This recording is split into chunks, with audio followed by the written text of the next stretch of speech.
What's up, everybody?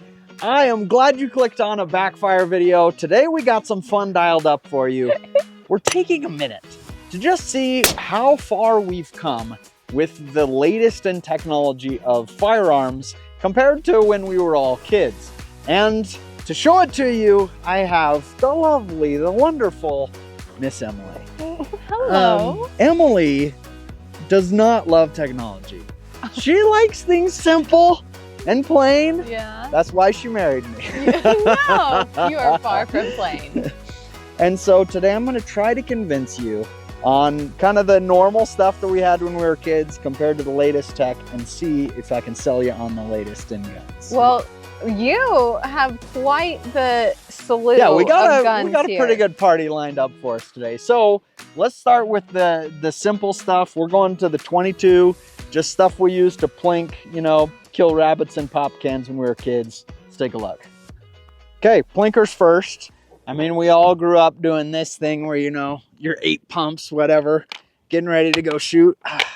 Except me, Getting my an arm dad never workout. let me. I always wanted to as a girl, and he always said, no, that's a boy thing. That's man stuff. Your dad's very traditional. I like that. Okay, but today, going out plinking with the kids, we have some really cool guns. Just to It does look make neat. some fun out of it. Okay, so this is taking a regular Ruger 1022. So you can see this is the action here and the barrel for a regular old 1022. You can see the iron sight there. And then you put it in this chassis. This is from Desert Tech. It's called the Trek 22. It's not terribly expensive if you've already got a Ruger 1022. And it just makes it freaking cool and tiny. So super compact because the magazine is behind the trigger. So you're using the length of where you would normally have just stock to be, there's actual barrel in there. So going out, like killing rabbits with the kids, it's just so tiny with a little red dot on there. That's fun. It makes Try this one you out. feel more like a G.I. Joe, right? That's right. Bam, bam. Okay. Okay, now you just pull this back and just slingshot it. This? Yep. Okay. And you're set to go. All right.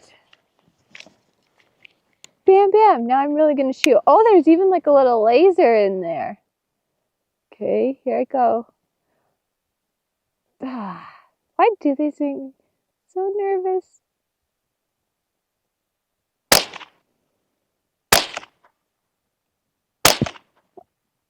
Okay, I like this. It's fun, right? Yeah, it is pretty fun. So, I mean, it's not adding any functionality to the 1022 other than it makes it compact, and for just going out and chasing some rabbits, that's a pretty fun toy. Still in the category of our, you know, small arms, right?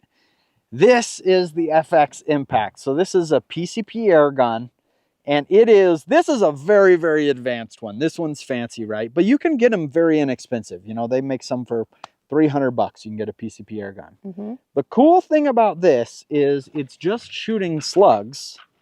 You know, all you need is the slug that it shoots out. It's just powered by air. And so you can have like a compressor for it or fill it with a scuba tank. And then you never have to go out and buy ammo. You just need the slugs, which is a lot cheaper, and it's going to last your whole life. Which this is what we shot on the iguana hunt. And yes. I think they're pretty cool because you look like a heavy duty shooter, but it's actually just this tiny little slug coming out. Okay, you're right. I forgot that we used these on the iguana hunt. So you have already shot this one, but give it a shot. See what you think. So now. Yep, just pull the trigger. Okay. See, it's like nothing even comes out. It's just so tiny. I think the innovation here is, I mean, okay, the cost, whatever, if you're shooting a lot is something. To me, the real innovation is for teaching people how to shoot. There's nothing better than this. Because there's, I mean, zero recoil. You can shoot it a ton, and they're so accurate. So I don't know that we want to take the time to do it, but in terms of gun tech, this guy has changed the market a ton in the last, 6 months. It's still new. So this is the Garmin Zero, which they spell with an X just to be weird. Yeah. Garmin Zero C1. This tiny little rangefinder, like the size of, I don't know, an Altoids can, is just as powerful as the giant orange lab radar that we've been frustrated with for years. When this thing came on the market, everybody was racing to get one of these. That's category 1, is our plinkers plus some extras. We got to get into the hunting rifles because that's what I love. Before I know what you're excited about is pistol stuff. Yes. So let's talk about that. All right, so hunting rifles. So when I was a kid and we started hunting. What is this? This is the bayonet. This is for jabbing people in war. Yeah. But Pretty this, gruesome. well, a gun very, very similar to this was actually my first hunting rifle. Like, that's what we took hunting in my family. Yeah. We took, this is an M91 Carcano. I didn't have one of these, but I had a Mosin Nagant, which is the same thing. I mean, it has a steel butt pad, a wood stock, and a bayonet. That's what me and my dad would take around the mountains. A steel butt pad. Yeah. Look at that.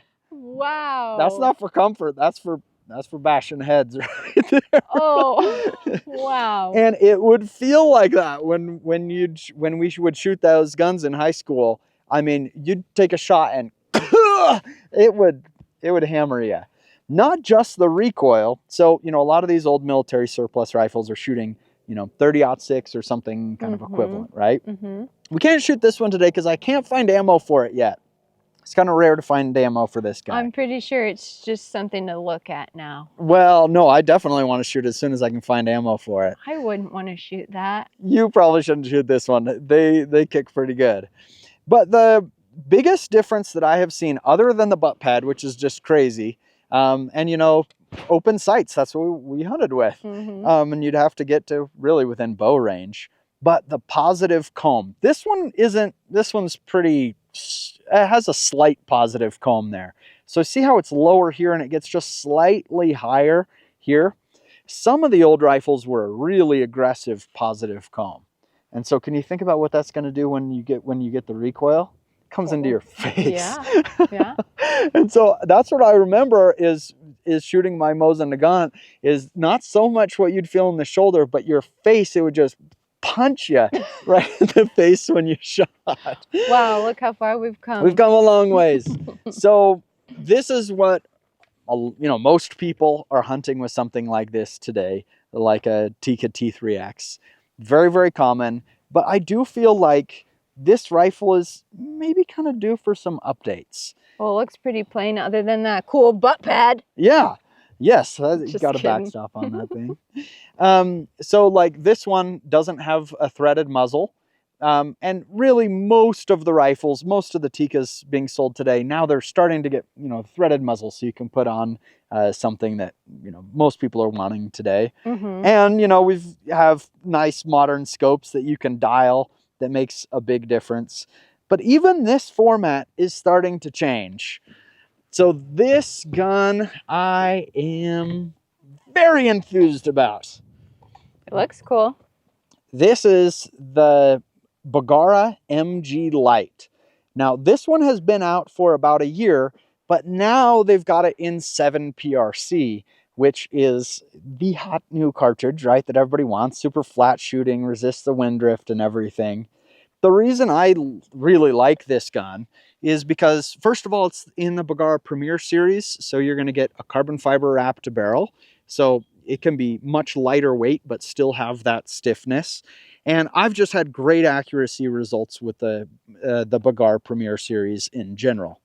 And, great actions, they feed perfectly.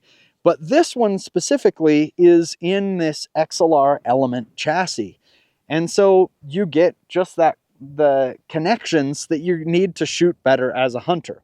I want to see more and more guns with an Arco rail right there. That is awesome. And then you can also connect your bipod, everything else, right to it. Also, different how we even hold the gun these days. On the side, I've added to this MG Light as an accessory piece, this little thumb shelf here so that you can shoot like that. Just have that thumb shelf, has a bubble level built in. Like that gun just helps you to be a better shooter. Yeah, it looks neat. And I was joking about the, but that is pretty cool to be able to use that. I think I would like that. Okay, want to shoot from it? Yeah. Ooh. How'd that feel? Well, it was a little surprising, but It's a big one. it was good. Very cool. No, I definitely would like that. That's way nice. The other cool thing on, you know, the latest in guns is having a folding stock. Just makes it so much easier to even just fit in a gun case. Gun cases never actually fit rifles. They're always too short, it seems like. Okay, what am I doing here? Okay, this gun's kind of your nemesis. But I've added a suppressor on it for you, so it's going to cut down the recoil a lot. This one, and we have a heavier scope on it. I think it's going to be okay. Is this the Socko? This is the Socko. Okay. I failed to mention that it is not worth a new pair of jeans. What's not worth a new pair of jeans? Because I said in the beginning of the video, is this worth a new pair of jeans? Oh, if you shoot it? Yes. And no, it wasn't. Maybe for Jim, the cost was worth it, but no, not for Emily. All right. The reason I want you to try this one out is because it has the Eliminator 6 on this thing. We've shown this in a couple other videos, so we won't take too much time with it, but this scope is so fun to shoot. You can tell it's fun because it comes with a remote control. That's ridiculous. What does that do? Okay, I want you to get on the gun and I'll show you. Now what you're going to do is you'll look through the scope and then you're going to just press the remote. What that does is it has a rangefinder built into the scope. It looks like a normal scope, but it has a rangefinder built in. It's going to see how far that is. Bluetooth to my phone, it has the ballistics for this gun. Then it knows where you need to aim, how far up. So it's going to show you a little red light. And then you use that red light as your aiming point instead of the crosshairs. And then you shoot. Now you see the light? Mm-hmm. Okay, now use the light to aim with instead of the middle of the crosshairs and pull the trigger. All right, last category, we've got to talk about pistols here. So things have changed quite a bit since this. This looks like, you know, Indiana Jones, right? Yeah. This is modeled after a Luger. This one's actually a 22 made by Stoeger, but, you know, has the cool hinge action. Have you been able to shoot this one yet? No. All right, try this guy out. Go. Now And shoot. it's semi-auto. You can shoot 5. Okay. How do you hold a pistol? I don't even know. Oh. See? That's more fun to shoot, right? Now to represent today's pistols, we have this guy. You know, we see red dots coming on everything, but the reason I wanted to highlight this one is because of the suppressor. So there was a law passed a long time ago, over 100 years ago, called the NFA, that you guys probably know well, that restricted things like short-barreled rifles, short-barreled shotguns, suppressors, etc. And what it did is it made it so you had to get a $200 tax stamp and go through the whole, you know, background check process. The problem is when they create, or not the problem, the beautiful thing is when they created that law, they didn't create a mechanism for that price of $200 to go up as inflation adjusted. And so, you know, when my parents were born, 1950s, a $200 tax stamp, inflation adjusted, would be like $1,797 today. Wow. And so it was a big deal to get a suppressor. They were available, you've been able to buy them, but just it was extremely rare because of the cost, right?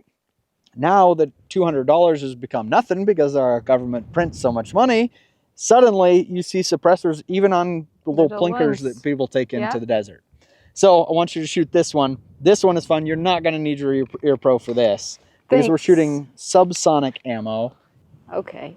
Listen to how quiet this is. Okay. That's it. Mm-hmm. You only had to do it once. Great. Shoot again. Oh, I can just, it just reloads by itself, you're saying? Yeah. Yeah. That is super cool, right? This is a fun gun to shoot. Finally. Gun to shoot. That's super fun to shoot. The cost of this one is definitely worth every penny.